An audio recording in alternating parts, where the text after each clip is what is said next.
Hi, my name is Megan Hunkins, and the equity issue that I chose to do my presentation on is inclusion. Inclusion is a practice that is improving. It's occurring in more schools, but it can be improved upon. As a special educator, I feel that this issue is one that's close to my heart, especially teaching kids in self-contained classes, because they don't get as included as other students. Students who receive resource services or students with milder disabilities.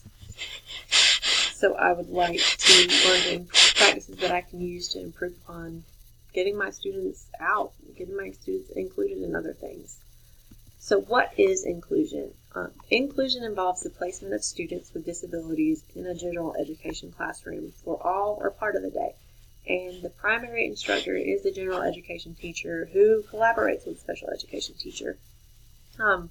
This could be any class. So it could be English class for students who can do English. It could be an art class. It could be a PE class. As long as there's general education students, a general education teacher, that these special education students can go in and receive these services. At my school, we have 2 self-contained classes, and one of those does receive some inclusion services. So they do get to go do like it's called Unified PE and Unified Art. These are taught by a general education teacher, and they have general education students in it. So it's just like regular art, regular PE. They interact with one another. They help do projects. They work together. But the other special education class doesn't get to go because they're back to back. Our school's huge. It's just not an appropriate time and an appropriate setting. There's too many kids, and I feel like it can be improved upon to help fit the needs of these students so that they too can attend and be included. Inclusion came about around 1975 with the recognition of FAPE, or free and appropriate public education for students. There are several studies that I looked about.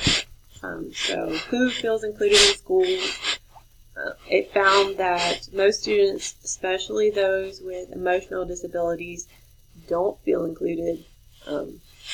These students can be seen as scary. They can have that stigma that they're going to just explode at any minute. And so a lot of general education teachers are scared of that. And as a result, these students, they don't feel included. They lack these social skills, and they're just overall unhappy with the services that they're receiving.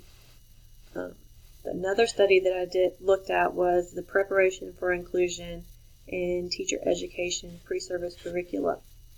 This study found that most pre-service teachers, or even current teachers, don't feel that they are prepared for teaching inclusion. They don't feel like they're receiving enough education on inclusive strategies, and don't feel that they know how to incorporate that into their classroom. They don't feel that they know how to incorporate managing these students, especially those with emotional disabilities, in the classroom with their regular education students.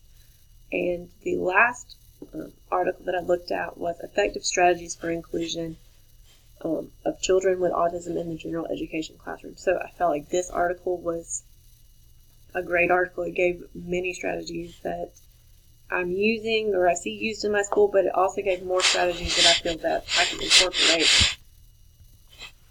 The importance of inclusion. Inclusion is so important. Just because self-contained students especially can't function academically at the level of other students, they still need to be included in classrooms so they can increase these social skills. Inclusion helps to decrease problem behaviors. It increases academic skills. It may not increase as much as their peers, their general education peers, but academic skills are seen to increase. It increases these social skills and interactions with one another. They build friendships.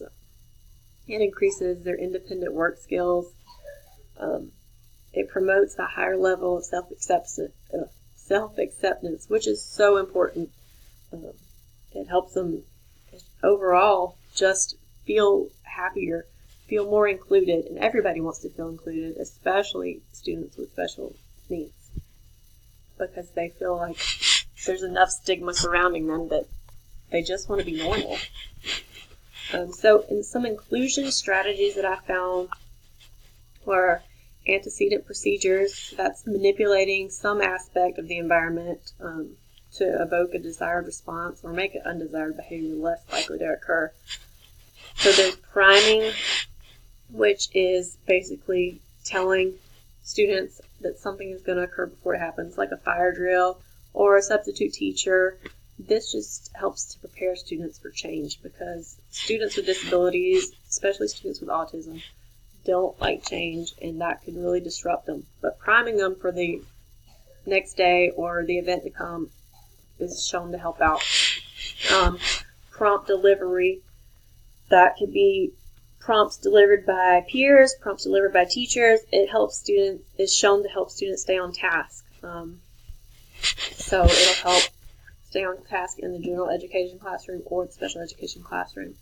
And visual schedules, these are just simple picture schedules, or something. It can be something small, not something super noticeable that general education students will see and think, oh, what is that? These simple schedules tell students where they need to go next. It helps them out with an unfamiliar routine. So it'll help them get from one class to another, or know that they need to go from reading to put their book bag away, do math, something like that. Some other strategies were self-management strategies. So it shifts the behavior management responsibility from the teacher to the student. So the student has to be in control of creating their goals, observing themselves. Should I do this? Should I act this way? It's shown to help students stay on task and focus. By creating their goals, they know what they're working towards, and they're more motivated to reach that. So there's a lot of hesitation towards inclusion because of the lack of teacher training. They don't feel they're getting enough training on inclusive practices and how to use that. What does that look like in their classroom? They don't feel that they're equipped to teach students with disabilities. They don't feel that they're equipped to manage problem behaviors, because there's so many problem behaviors occurring in a regular general education classroom. But when you add special needs students who may be triggered by something, that can create more problem behaviors.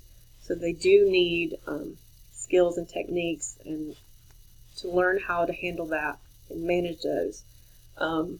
Teachers don't feel that they're receiving enough information about differentiation. How do I teach this high-functioning student and this low-functioning student the same thing at the same time? So teachers feel that they need to learn more about that and how to incorporate that into their classroom. So the inclusion activity that I sort of created was to just imagine that you are on a private island all by yourself, and you don't have anybody to talk to, you don't have anybody to communicate with or share things with or anything. It's just you. And just imagine how lonely you feel. But then you see a cruise ship, and the cruise ship with 3 or 4 people that you know get off, and they all come and talk to you, and you finally have somebody to interact with after weeks and months of not having anybody. Just imagine how different you feel having people to talk to after that long period of not having anybody. That's what inclusion is like. These students are segregated in their self-contained classroom. They don't have anybody except for the people that are with them. And sometimes you don't want to communicate with them. Sometimes you just want to be normal. That's what inclusion gets you out into these general education classrooms so you can communicate with other people and develop these social skills and share experiences. So for an action plan for my school, there's a lack of inclusion in self-contained classrooms. Like I said, there's the Buddy Art and the Buddy PE, or Unified Art and Unified PE. But one class goes out to that. One class has limited interaction. They lack these social skills. So what could be done about this issue?